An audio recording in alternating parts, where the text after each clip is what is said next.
बिस्मिल्लाहिर्रहमानिर्रहीम। मैं हूं अदील सादिक एडवोकेट। आज का जो हमारा टॉपिक है इसमें हम डिस्कस करेंगे cognizance of offences by magistrate. आज के टॉपिक को जो सेक्शन डील करता है वो है सेक्शन 190 सीआरपीसी। इस सेक्शन में बयान किया गया है कि तमाम मजिस्ट्रेट जो कि फर्स्ट क्लास हैं और अदर मजिस्ट्रेट जो कि प्रोविंशियल गवर्नमेंट के बिहाफ पर या on the recommendation of high court जो हाई कोर्ट रिकमेंड करता है प्रोविंशियल गवर्नमेंट को, उनके बिहाफ पर वो कोग्निजेंस ले सकती हैं ऑफेंसेस की।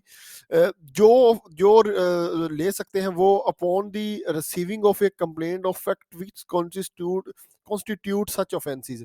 यानी कि अगर उनको कोई इस्तगासा फॉरवर्ड किया जाए और उससे कोई जुर्म बनता हो उस पर, और उसके बाद सेकंड जो है इसमें कहा गया है कि पुलिस रिपोर्ट जो है वो उनको फॉरवर्ड की जाए और पुलिस रिपोर्ट जो है वो कंसिस्ट हो अपॉन द फैक्ट्स जिससे कॉग्निजेबल या non cognizable offences made out होते हो। थर्डली जो है वो ऐसी इंफॉर्मेशन जिससे कोई जुर्म जो है वो बनता हो लेकिन वो रिपोर्ट पुलिस ऑफिसर्स के अलावा किसी दीगर शख्स ने भेजी हो, अथॉरिटी ने भेजी हो या शख्स ने भेजी हो, और या जो मजिस्ट्रेट साहब हैं उनकी खुद की अपनी तरफ से जो है जो इंफॉर्मेशन है या सस्पिशन है, उससे कोई ऑफेंस मेड आउट होता हो तो देन जो है उसकी कॉग्निजेंस जो मजिस्ट्रेट साहब हैं वो ले सकते हैं।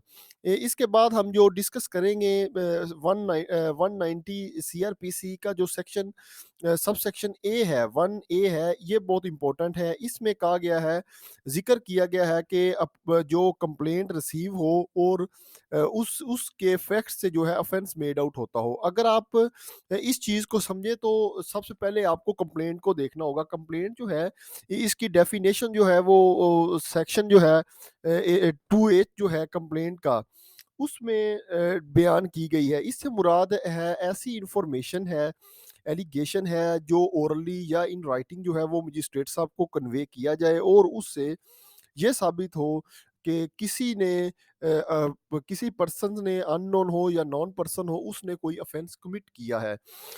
इसमें इस कंप्लेंट में जो है स्पेसिफिकली मेंशन है कि उसमें police report of A police officer वो शामिल नहीं होती। सेकंड जो है इसमें जिक्र किया गया है कि विच कॉन्स्टिट्यूट सच ऑफेंस, यानी कि इससे कोई जुर्म जो है वो बनता हो। नीचे जो है वो सेक्शन ओ है, इसमें ऑफेंस की डेफिनेशन बयान की गई है। मींस एन एक्ट और omission made punishable by any law for the time being in force, यानी कि आपकी स्टेट में जो भी कोई लॉ जो है वो प्रिवेल कर रहा हो उससे उस एक्ट करने को मना किया गया हो, अगर वो कोई बंदा एक्ट करे तो उसकी कोई पेनल्टी हो, कोई सजा हो, तो देन जो है वो तमाम जो एक्ट्स हैं वो ऑफेंस में फॉल करते हैं। इसमें सेकेंडली जो है, अब हम अगर पूरे सेक्शन को जो है ना वो पेरूज करेंगे, 190 सब सेक्शन 1 ए को अगर आप पेरूज करेंगे तो इसमें कंप्लेंट का जिक्र है इस्तगासे का जिससे कोई जुर्म बनता हो। इससे मुराद वो इस्तगासा है जो हम कोर्ट में फाइल करते हैं अंडर सेक्शन 200 जो है हम फाइल करते हैं, और उसके बाद सेक्शन 202 के तहत उसकी इंक्वायरी होती है, और उसके बाद जो है वो इंक्वायरी होती है, और उसके बाद सेक्शन 204 के तहत उसकी तलबी होती है। इसमें ये जो एक रेफरेंस है AIR 1951 है, सुप्रीम कोर्ट 207। इसमें ये है कि जिस वक्त मजिस्ट्रेट साहब के पास जो है वो कोई कंप्लेंट जो है वो सबमिट की जाएगी, फाइल की जाएगी, तो जो मजिस्ट्रेट साहब हैं वो इसको देखेंगे। इसमें जो है इसके लिए कोई अगर एविडेंस उन्होंने रिकॉर्ड करनी है जिसको कर्सी स्टेटमेंट हम कहते हैं वो करेंगे, और उसके बाद कोई अगर रिपोर्ट कॉल करनी है तो वो सेक्शन 202 के तहत उसको कॉल करेंगे, और एक चीज़ देखेंगे कि whether prima facie offence is made out or not. ये चीज़ वो सबसे पहले देखेंगे। अब इससे मुराद ये नहीं होता कि आपने जो ऑफेंस मेंशन किया होता है, आपने ज़रूरी नहीं है कि जो ऑफेंस मेंशन किया वही मेड आउट हो। अदर भी ऑफेंस अगर कोई मेड आउट हो रहा है तो देन जो है वो उस पर जो है वो कोग्निजेंस वो ले लेंगे। उसके बाद जो है सेकेंडली बात जो बड़ी इंपॉर्टेंट है इसमें ये है कि इसमें जो रिपोर्ट कॉल की जाएगी मजिस्ट्रेट साहब की तरफ से वो सेक्शन 202 के तहत पुलिस ऑफिसर से भी कॉल की जा सकती है। वो मुकामी थाना से भी कॉल कर सकते हैं, लेकिन वो जो रिपोर्ट कॉल की जाएगी वो 156 सब सेक्शन 3 में फॉल नहीं करेगी। ये बड़ा इंपॉर्टेंट चीज़ है। वो उसको डील किया जाएगा 202 के तहत जो है वो कॉल की जाएगी और उसको उसी ही कॉन्टेक्स्ट में देखा जाएगा।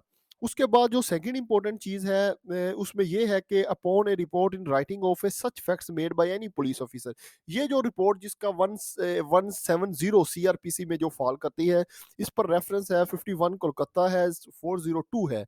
इसमें 173 की रिपोर्ट है। जब आप 173 की रिपोर्ट जो है वो सबमिट करते हैं और उसमें अगर किसी बंदे को कॉलम नंबर 2 में प्लेस किया गया है या कॉलम नंबर 3 में प्लेस किया गया है या उसको डिस्चार्ज किया गया है, तो देन मजिस्ट्रेट साहब के पास इख्तियार है कि वो सेक्शन बी के तहत अगर कॉग्निजेबल अगर कोई ऑफेंस मेड आउट होता है और उसको लिंक करता है, देन जो है प्राइमा फेसी सिर्फ वो एग्जिस्ट कर रहा हो तो देन वो उसको ट्रायल फेस करने के लिए कॉल कर सकते हैं।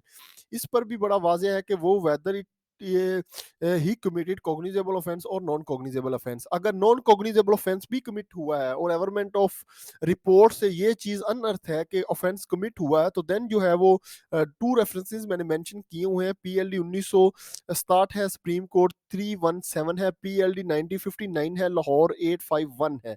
इसके तहत वो उसको कॉल कर सकते हैं। उसके बाद जो इस एक तो आ गया इस्तिगासे का, सेकंडली जो आ गया वो पुलिस रिपोर्ट जिसको 173 कहते हैं, और जो थर्ड कंडीशन है इसकी वो है अगर पुलिस ऑफिसर्स के अलावा कोई और पर्सन जो है वो इंफॉर्मेशन टेंडर करता है, इस्तगासा भेजता है, जैसे कि फैक्ट्री इंस्पेक्टर की तरफ से आ जाए, किसी फूड इंस्पेक्टर की तरफ से आ जाए या किसी दीगर पर्सन्स की तरफ से इंफॉर्मेशन कन्वे की जाती है थ्रू पुलिस ऑफिसर भी, वो अ, इसमें सिर्फ ये कहा गया है कि पुलिस ऑफिसर की इंफॉर्मेशन नहीं होनी चाहिए। थ्रू उनके अगर कोई फॉरवर्ड कर दी गई है तो देन वो सी में फॉल करता है, सी में वो फॉल करेगा। और या मजिस्ट्रेट के सामने खुद के सामने कोई जुर्म हुआ हो, उनकी कोर्ट में किसी किस्म का जुर्म हुआ हो, तो देन जो है वो section 190 sub section 1 sub section C में वो फॉल करेगा। उसमें उसका रेफरेंस भी यहाँ पर मौजूद है, पीएलडी 1963 कराची 869।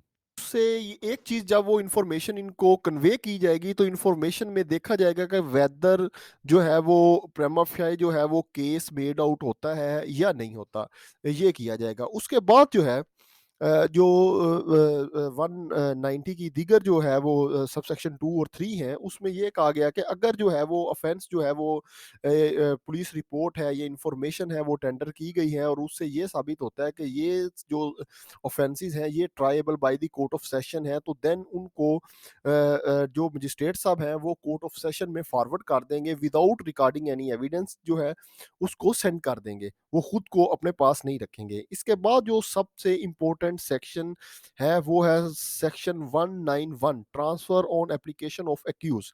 इसमें यह है कि जैसा कि सेक्शन 190 जो 1 और सब सेक्शन सी में मेंशन है कि मजिस्ट्रेट साहब की मौजूदगी में अगर कोई ऑफेंस कमिट हुआ हो या किसी अदर पर्सन ने जो है वो इंफॉर्मेशन टेंडर की हो, तो देन जब भी उस पर ट्रायल को स्टार्ट किया जाएगा, कॉग्निजेंस मजिस्ट्रेट साहब लेंगे, तो वो अगर उस पर मुल्ज़म है, ऑब्जेक्ट करता है कि मैंने आपके अलावा किसी दीगर मजिस्ट्रेट साहब के पास इसकी समाअत करनी है, तो देन वो केस उस जगह पर फॉरवर्ड कर दिया जाएगा। इसमें आम केसेस में भी ये सूरत-ए-हाल मौजूद है कि जब भी आम प्रैक्टिस में किसी भी कोर्ट में, जैसे कि अब 9 सी के केसेस आ रहे हैं या हदूद केसेस आ रहे हैं, अगर वो किसी मजिस्ट्रेट साहब के पास या किसी एडिशनल सेशन साहब के पास जब भी उसका सॉरी एडिशनल सेशन नहीं, जब भी मजिस्ट्रेट साहब के पास उसका चालान आएगा, तो अगर अक्यूज वहां पर ऑब्जेक्ट करता है कि मैंने इस जुरिस्डिक्शन में अपने केस की समाअत नहीं करनी, तो देन वो केस जो है वो हेडक्वार्टर पर भेज दिया जाएगा, डिस्ट्रिक्ट में भेज दिया जाएगा अगर तहसील लेवल पे है।